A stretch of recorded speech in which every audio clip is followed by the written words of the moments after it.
పాట్నా రణరంగం బారికేడ్లను తోసుకొని వెళ్తున్న ఆందోళనకారులు, కలం తొక్కిన విద్యార్థులు, నిరుద్యోగ యువత, టీచర్ నియామక పరీక్షల ప్రక్రియపై నిరసన, సీఎం నివాసం ముట్టడికి యత్నం, జలఫిరంగుల ప్రయోగం, లాఠీ చార్జ్, పోలీసులపైకి రాళ్లు రువ్విన నిరసనకారులు.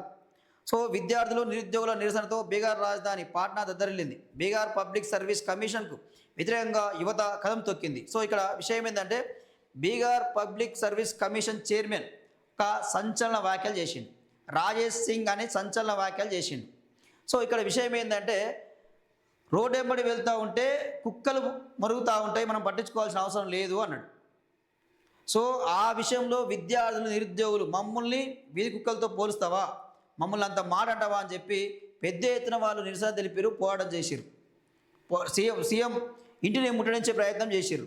సో ఇక్కడ విషయం ఏంటంటే విద్యార్థులు, నిరుద్యోగులు వాళ్ళతో పెట్టుకుంటే రాష్ట్ర రాజకీయాలని మార్చేస్తారు, ప్రభుత్వాలనే కింది మీదకి చేస్తారు.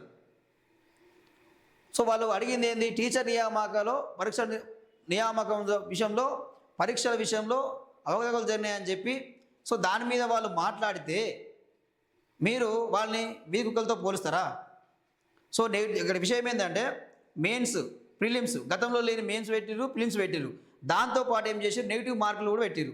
సో దీనికి నిరసనగా వాళ్ళు ఉద్యమం చేస్తే వాళ్ళు వీధి కుక్కలతో పోల్చినందుకు వాళ్ళు పెద్ద ఎత్తున మాత్రం నిరసన తెలిపారు. చూడండిగో, యువత కదం తొక్కింది. వచ్చే నెలలో నిర్వహించనున్న ఉపాధ్యాయ నియామక పరీక్ష ప్రక్రియపై అభ్యంతరం వ్యక్తం చేస్తూ పెద్ద ఎత్తున ఉద్యమించారు. ప్రిలిమ్స్, మెయిన్స్ పద్ధతిలో కాకుండా ఒకే దఫాలో పరీక్ష నిర్వహించాలని, నెగిటివ్ మార్కులను తీసివేయాలని, ఉద్యోగాలన్నీ స్థానికులకే ఇవ్వాలని డిమాండ్ చేశారు. కమిషన్ నిర్వహించిన కంబైన్డ్ కాంపిటేటివ్ పరీక్షల్లో జరిగిన అవకతవకల దృష్ట్యా ఆ పరీక్షలను రద్దు చేయాలని పేర్కొన్నారు. ఉద్యోగ నియామకాల ప్రక్రియ అక్రమాలపై కొన్ని వారాలుగా నిరసన తెలుపుతున్నప్పటికీ ప్రభుత్వం నుంచి స్పందన లేకపోవడంతో సీఎం నివాసం ముట్టడికి పిలుపునిచ్చారు. సో ఇక్కడ ఏంది, ఇక్కడ బీహార్ పబ్లిక్ సర్వీస్ కమిషన్ మరి ఏం చేస్తుంది? సో ఇక్కడ ఎక్కడ చూసుకున్నా కానీ ఇక్కడ ఈ తెలంగాణ అయినా, ఇక్కడ బీహార్ అయినా, నిన్న మన కర్ణాటక అయినా, మన నీట్ అయినా సరే మరి ఈ పేపర్ లీకేజ్ ఎందుకు అవుతూ ఉన్నాయి? సో ఈ అవకతవకలు ఎందుకు జరుగుతూ ఉన్నాయి? సో దీని మీద ఈరోజు విద్యార్థి లోకం గలం విప్పుతూ ఉంది, ఎదురు తిరుగుతూ ఉన్నది. సో వీళ్ళకి పెట్టే పేరేందా అంటే మరి వీళ్ళు ఈ నిరసకాలకు పెట్టే పేర్లేంది?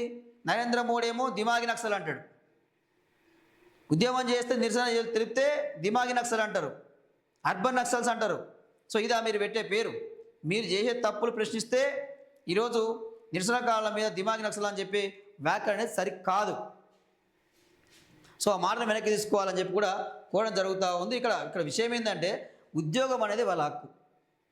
సో మీరు వాస్తవం చెప్పండి, ప్రభుత్వ శాఖలో ఎన్ని ఖాళీలు ఉన్నాయో చెప్పరు, ఎన్ని ఖాళీలు ఉన్నాయో చెప్పరు. గతంలో లేని విధంగా ఈ కొత్త ఎందుకు తీసుకొచ్చారు? మరి ఇప్పుడు మెయిన్స్, ప్రిలిమ్స్ అని చెప్పి ఈ పాత పద్ధతి లేకుండా కొత్త పద్ధతిని తీసుకొచ్చారు.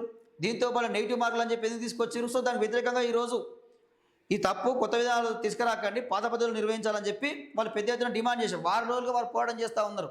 సో ప్రభుత్వం దిగిరాలే. సో ఎట్టకేలకు ప్రభుత్వం దిగిరాకపోయేసరికల్లా వాళ్ళు ముఖ్యమంత్రి నివాసం ముట్టడికి ప్రయత్నం చేశారు. సో ఇక ఊరుకునే పరిస్థితి లేదు. సో విద్యార్థులు, నిరుద్యోగులు ఈరోజు మేలుకున్నారు, జరిగిన అన్యాయాల మీద ప్రశ్నిస్తున్నారు, సోషల్ మీడియా ద్వారా గలం విప్పుతూ ఉన్నారు. సో ప్రభుత్వాలు జాగ్రత్తగా ఉండాలి.